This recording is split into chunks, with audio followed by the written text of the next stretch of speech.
Good morning student. आज हम पढ़ेंगे खेल के परीक्षण और डोपिंग। ठीक है, ये 10 चैप्टर है और हम सेकंड 10 चैप्टर है। ठीक है, परीक्षण में का मतलब क्या होता है? परीक्षण किसी भी अवधारणा की सिद्धांत है।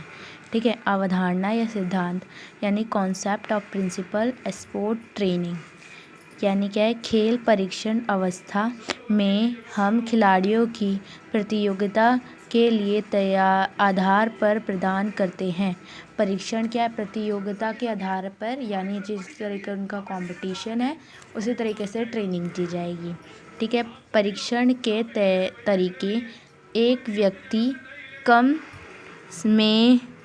क्रम में वैज्ञानिक सिद्धांतों पर आधारित होता है और यह अपनी प्रक्रिया में कई पहलू जैसे विशिष्ट हैं: व्यक्तिगत देखभाल, विशिष्ट फिटनेस और सुधार, और मनोविज्ञान, प्रक्रिया, तकनीक, सहायक, अच्छी मशीनों और उपकरण, वायु और अच्छा आहार, शुद्ध सुरक्षित साधन और आदि के आधार पर है। परीक्षण में सब कुछ देखा जाता है: उसका दिमाग, उसकी शारीरिक संरचना, उसकी मांसपेशियाँ, उसका रहन सहन और वो क्या एक्टिविटी करता है, सब देखा जाता है इसमें। ठीक है, इसकी डेफिनेशन एक परफेक्ट देख लेते हैं। खेल परीक्षण खिलाड़ी की तैयारी का मुख्य रूप है, यानी जो भी तैयारी होती है उसे कहते हैं परीक्षण। ठीक है, और हम ये पढ़ेंगे परीक्षण की अवधारणाएं, यानी कॉन्सेप्ट ऑफ ट्रेनिंग। प्रतिस्पर्धा में कुछ हल हासिल करने के लिए परीक्षण एक नया विचार नहीं है। समय बीतने के साथ साथ प्रतियोगिता की तैयारी में परीक्षण के लिए अधिक समय और प्रयास संबंधित किया गया है और एथलीट के क्षेत्र में नई तकनीक और आविष्कार किया गया है। यानी क्या? परीक्षण कोई नई चीज़ नहीं है, ये पुरानी ही चीज़ है और इससे हम तैयारी पहले से ही करते हैं, पेपर की भी तैयारी करते हैं हम। और इसमें इसमें कुछ चेंजिंग जा गए हैं। ठीक है, और इसके सिद्धांत क्या है, यानी प्रिंसिपल क्या है ऑफ ट्रेनिंग, स्पोर्ट ट्रेनिंग की। निरंतरता सिद्धांत, निरंतरता का सिद्धांत क्या है? परीक्षण एक सतत प्रक्रिया होती है, बीच में कोई विश्राम नहीं होना चाहिए।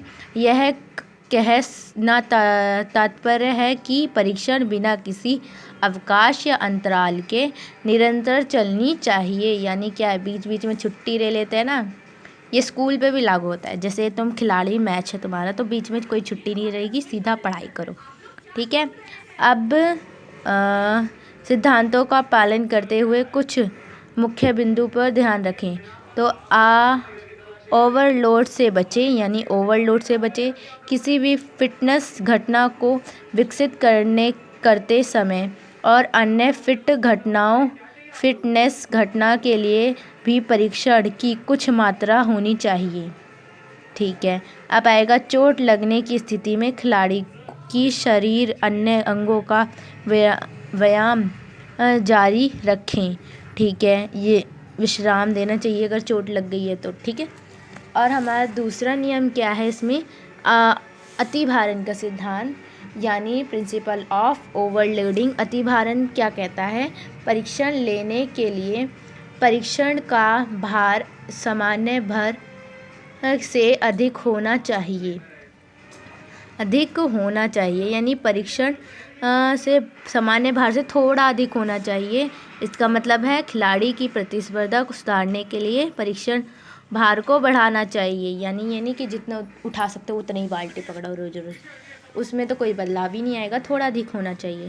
दूसरा क्या है? परीक्षण विशिष्ट सिद्धांत। अब परीक्षण में सुधार के लिए सामान्य विशिष्ट दोनों समान रूप से महत्वपूर्ण हैं और फिटनेस के सभी घटकों को विकसित करने के लिए सामान्य परीक्षण दिया जाना चाहिए। आएगा व्यक्तिगत का सिद्धांत। व्यक्तिगत सिद्धांत क्या है? ये परीक्षक को परीक्षण देते समय यह ध्यान रखना चाहिए कि सभी खिलाड़ी के लिए अलग अलग परीक्षण की आवश्यकता होती है। सबकी एक जैसी नहीं हो सकती। लड़कों के लिए अलग एक्सरसाइज है, लड़कियों के लिए अलग एक्सरसाइज, क्योंकि उनकी शारीरिक संरचना भी अलग अलग है। ठीक है। और हमारी क्या है, विविधता का सिद्धांत यानी साइक्लिसिटी ऑफ सिद्धांत। ठीक है। पर यह किसी विशिष्ट प्रतियोगिता में अपनाया सर्वश्रेष्ठ सिद्धांत है। खिलाड़ी की तैयारी करने के लिए 3 चरण होते हैं। ठीक है। माइक्रो, मेसो, आएगा माइक्रो। ठीक है। माइक्रो का मतलब क्या है, वार्षिक प्लान, और इसका मतलब क्या है, 3 से 6 महीने का। इसका मतलब है 3 से 10 महीने के बीच का। ठीक है।